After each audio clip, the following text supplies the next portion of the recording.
MELD is a non-custodial banking protocol on Cardano. It allows you to borrow cash while using your crypto as collateral. The best part about MELD is that you won't need to sell your crypto to get money. You will still have control of your crypto assets during the loan process, and your crypto assets will also be working for you, generating you yield while the loan is occurring. Okay, in this video we'll dive deeper into Meld, how it works and how you're able to generate this yield and control your assets at the same time, and also dive deeper into the Meld tokenomics and the governance process.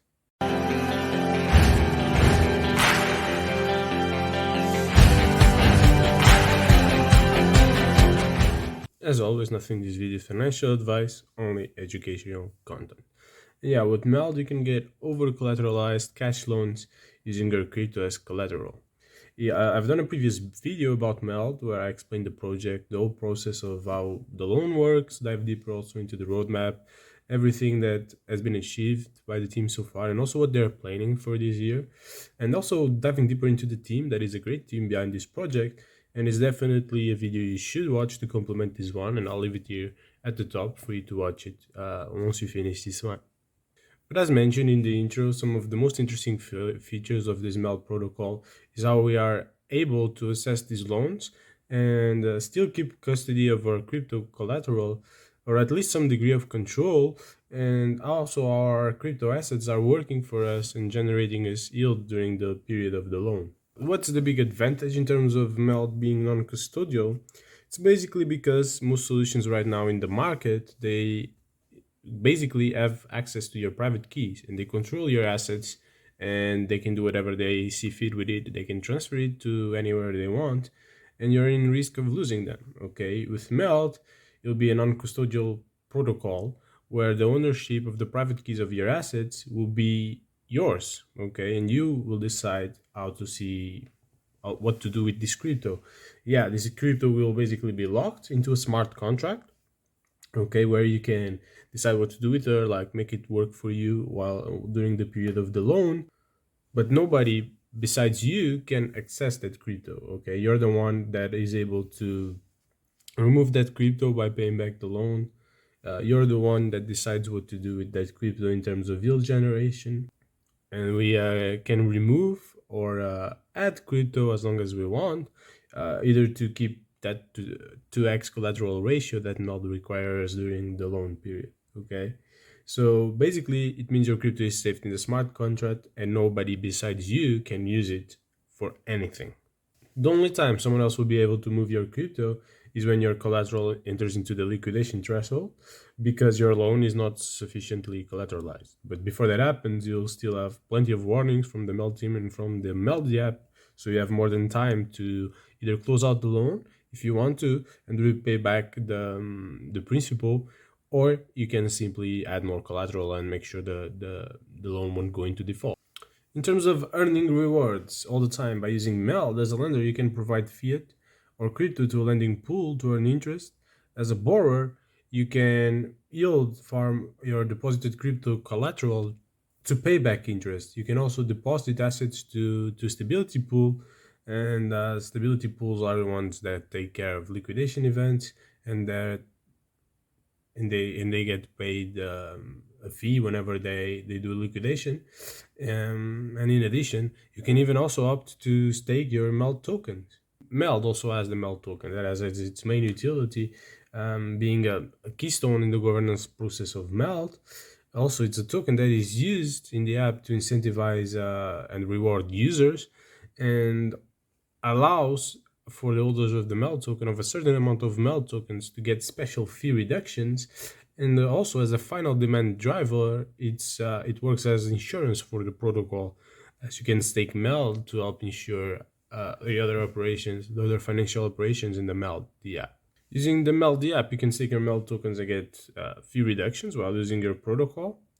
But Meld as a token will have a limited and fixed supply of 4 billion Meld tokens. In terms of distribution of Meld, this is how it's going in this graph, with 30% of the Meld token sold to private investors in a private sale.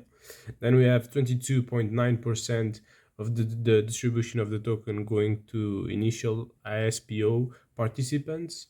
ISPO are basically pools that Meld site, where people would just delegate ADA, and 100% of the rewards would go to Meld to fund the project, while the delegators would earn the Meld token.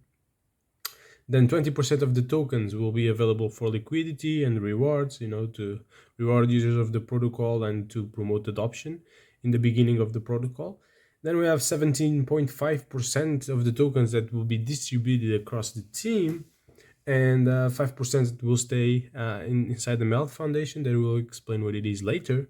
And 4.6% will go for partnerships that Meld has created. Now, looking at this token allocation and analyzing it, I do think there are too many tokens given out in private sales. I don't appreciate that, and that is something that, in my opinion, can either hinder the price appreciation of Meld as a token, as VCs that got in earlier at better prices are likely to sell and dump the token on retail buyers, especially as price of the token goes up and there is more speculation. Or this can actually affect the longer term functioning of the project, because if VCs hold to the token, and if they hold it and participate on the governance process, they are basically able to control Meld because they have the majority of the tokens. They have the power to make the decision, and there are only few entities holding this majority of the token supply, and they'll basically decide everything.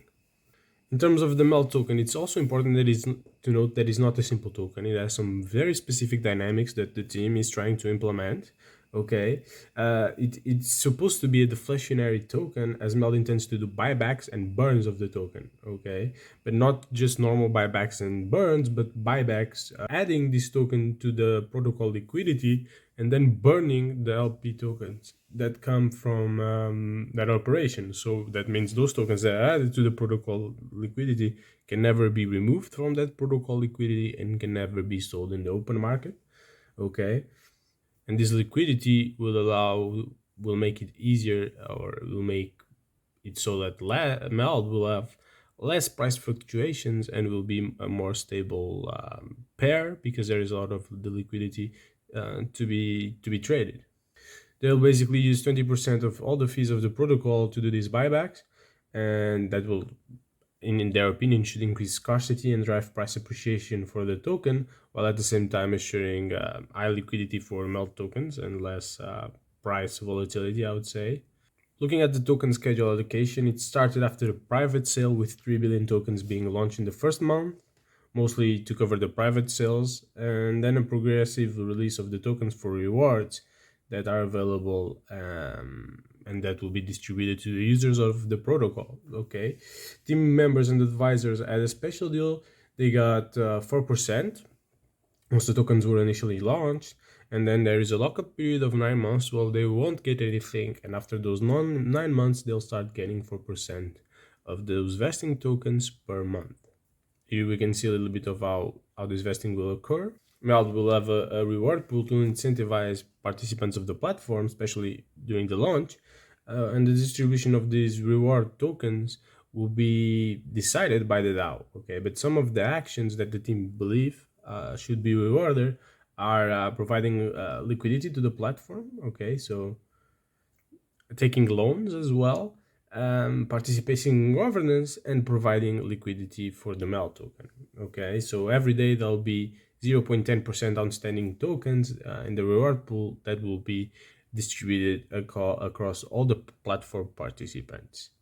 This means that the Meld pool is actually perpetual, because it never depletes fully, but naturally the rewards will get much smaller across time. Below here we can see an image of the actual token inflation. It's only responsible for the token inflation being the rewards and the that are distributed across the reward pool. Looking at the fees, Meld will collect different fees from using the protocol, from moving assets to taking loans and other actions. And from these fees, there's a certain distribution where 40% will go to the foundation, another 40% to stake pools powering the protocol, and 20% will go to the treasury that will be used by the DAO. So what is this foundation, you ask? The Meld Foundation will basically be the financial entity that will be responsible for the Meld protocol. This is basically required for compliance, as this is a foundation. This foundation will be responsible for the QIC, the Know Your Customer, and for the anti-money laundering procedures that should occur in the app to actually be able to keep their banking licenses and their financial institution licenses. Because they're obligatory for banking institutions. Okay. Now diving deeper into the Meld governance, Meld will integrate a decentralized autonomous organization into its protocol, and there is a first version of the protocol that should be launched soon, as you'll see in the roadmap in the previous video. So check it out afterwards. And this is how the governance will work. Okay, so basically, Meld wants to have a governance committee that will be solely constituted by Meld approved users. Okay, so Meld will be the ones deciding the users that will be part of this governance committee. The only problem is that these users will be the ones that will be able to create proposals to be voted by the DAO. Okay, proposals will be debated on an external forum where people can give their inputs and their arguments, and even give advice and feedback to the people that created the proposals, so they can make some changes and improve them. And then the governance committee sends the proposal to the DAO. The voting starts, and from this moment onwards, this proposal cannot be modified, and it will just be approved or rejected. Okay. And then whenever a proposal is approved, it also needs to be ratified by the Meld committee. Basically, the committee has a lot of power because they are making the proposals, and then even if they get approved by the community, they will gather together and decide if this is something they really want to do and they will advance or not. In addition, there are some requirements for governance to participate in governance, and not all Meld users will be able to participate. To participate, you need to stake at least 20,000 MELD tokens, which is a decent amount for sure.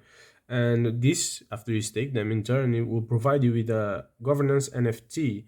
And this NFT is what you'll use to vote. And you can only vote once in a proposal.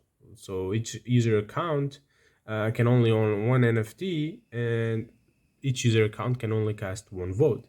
The NFT can vote on all active proposals, but you can also opt to delegate the voting power of your NFT to another NFT. So you can basically delegate your voting power to other people that also have voting power in the Meld. Yeah. As a user, you can change your delegates at any time, but after you cast a certain vote, you cannot modify it. And even if you change delegates, those delegates won't be able to modify that vote. In my opinion, this is not a very decentralized, open, or even fair governance system. It's more of a way to get opinion of some of the main users and supporters of the protocol and some of the people that have invested the most in Meld. I say the people that have invested most in Meld because you need to have at least 20,000 Meld tokens, which is a considerable amount of tokens.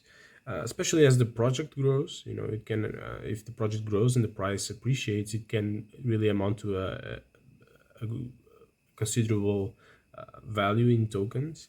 I think it's not very decentralized because at the end of the day, the governance committee is appointed by Meld, okay, and they have all the power of this governance process. And Meld at any time can change the governance committee and appoint other people. So this shows how much influence Meld will have over the governance committee, and how basically it can influence the entire protocol by appointing the people that will create the proposals they want, and they will follow the kind of ideology and vision that the team wants. Okay, because at the end of the day, governance committee is the one that are able to create proposals, and even after a proposal is voted and approved, this governance committee is the one that is going to ratify this proposal, and they basically have the power to even stop a proposal that was approved from moving forward and from actually happening. So yeah, at the end of the day, the people in the governance process don't have that much of a power. They can express their opinion, but they are always under the control or They're always dependent on the governance committee. If the committee listens to the will of the people, yeah, this process will probably be great. They'll create proposals that the users want, and they'll also approve the proposals that were approved by the users. But if they don't, then probably Meld governance will have a lot of issues, and the purpose of governance is exactly that, to avoid those kind of issues and to make sure that the development and the growth of the organization moves to where the users of the protocol want it to go. But as Meld stated, this is the V1 governance, so probably a test that they do in a more controlled environment. That's why they appoint people and they want to see how it goes. So I hope that as governance evolves in Meld, it will become increasingly more decentralized and accessible to everyone, and it's very likely it will, and that Meld is progressing slowly in terms of governance and testing things out, and that's why this is a less exciting model of governance, less decentralized model of governance. I believe Meld is a super exciting project in the sense that they are building some really amazing stuff and some really incredible use cases that are extremely useful and essential for our cryptocurrency industry. One is to have a more decentralized fiat on-ramp and off-ramp, as Meld will also have banking and can create this bridge to give money and get crypto, and the other way around, to sell your crypto and get money in a more decentralized manner than cryptocurrency exchanges, as they won't ever need to have our cryptocurrency under their custody, as they can use smart contracts for that. And the other use case is to allow users to actually leverage their crypto and the value of their crypto assets in the real world by getting cash loans without having to sell that crypto, and still getting the price appreciation that we will likely see in the crypto world, and still getting money to do whatever they need, from buying houses, starting businesses, paying expenses, whatever it is. In addition, Meld has an awesome team, very knowledgeable, with great professionals with skill sets that are very useful to achieve this vision. And they've got considerable funding as well from the private sales and for the ISPOs, what will certainly be important for them to be able to continue building during this bear market and actually have success, as long, of course, as they know how to properly manage the funds they got and not overspend them. Although, of course, on my side, as you've probably seen by this video, there are some things that are a bit concerning, such as the tokenomics, where almost 50% of the tokens are going to early stage investors and to the team.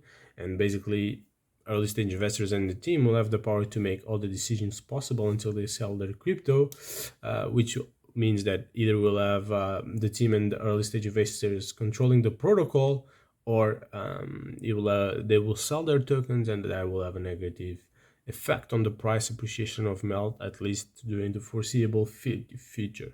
Even though Meld is in fact a token with some demand drivers, as we've seen in this video. And also, of course, the whole situation with governance is also something that concerns me, but of course, it's something that I won't give too much importance yet, because it's still the first version of governance. So I hope during the next versions it will become more decentralized, fair, and give a wider chance of participation to the community and to everyone, or to almost everyone, using the Meld protocol. In fact, one easy way of doing that is being the DAO, nominating and voting the people that should be a part of the governance committee, instead of being Meld itself and the Meld team nominating these individuals. However, Meld is a project that I'll keep under my radar and that I will use for sure. But what about you? What do you think about Meld? Will you use this protocol? Is this useful for you? Just please drop your opinions in the comments. And if you enjoy this kind of videos and going deeper into interesting projects, don't forget to subscribe and turn on the notifications bell, so you get always a warning from YouTube whenever a new video comes out. And on my end, until more decentralized projects come out, we need centralized exchanges, and hopefully exchanges that understand the values of cryptocurrencies, such as Binance. Binance, that is now heavily under attack by regulators and by the mainstream media. And if you want to know if this attack is fair or if it is a plot with the needed agenda to bring down Binance, then you should watch this video next. I'll see you there.